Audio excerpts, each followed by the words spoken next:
namazi dhe duaja e istihares. Çfarë është istihareja? Istihare në përgjithësi i referohet duas apo lutjes që bëhet për të kërkuar udhëzimin e Zotit në lidhje me një çështje të caktuar.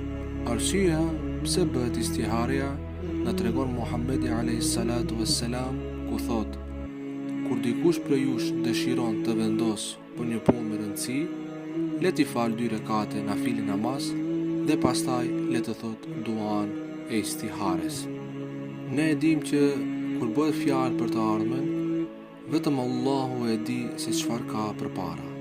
Prandaj, duaja e istihares është një mjet për të kërkuar udhëzimin e përsosur dhe unik të Allahut në drejtimin e duhur të veprimit për një çështje të caktuar, për të cilën njeriu e ka vështirë të vendosë vetë.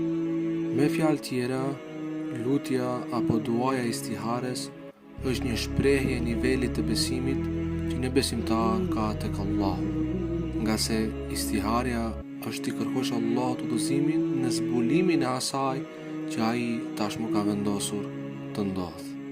Por kur mund të falim namazin e istihares?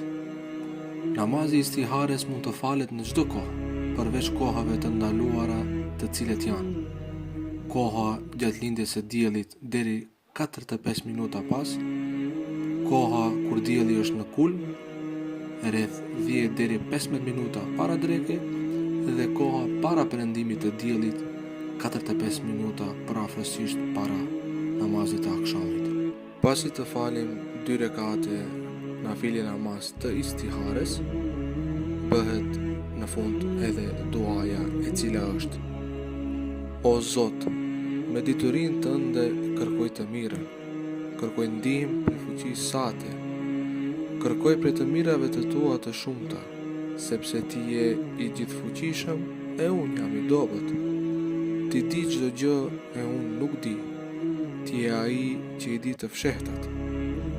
O Zot, nëse kjo punë e imja, këtu emërtohet dëshira, problemi, halli e të tjerë, dhe vazhdohet: është mirësi për fen dhe jetën time, për kohën e tashme dhe të ardhme.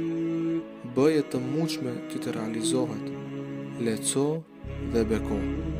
E nëse kjo punë është e dëmshme për fen dhe jetën time, për të atashmen, për të ardhmen dhe për në ahiret, atëherë largoje prej meje dhe më largo mua nga ajo, më përcakto hajrin ku do qoftë, pastaj më bëj të kënaqur me të.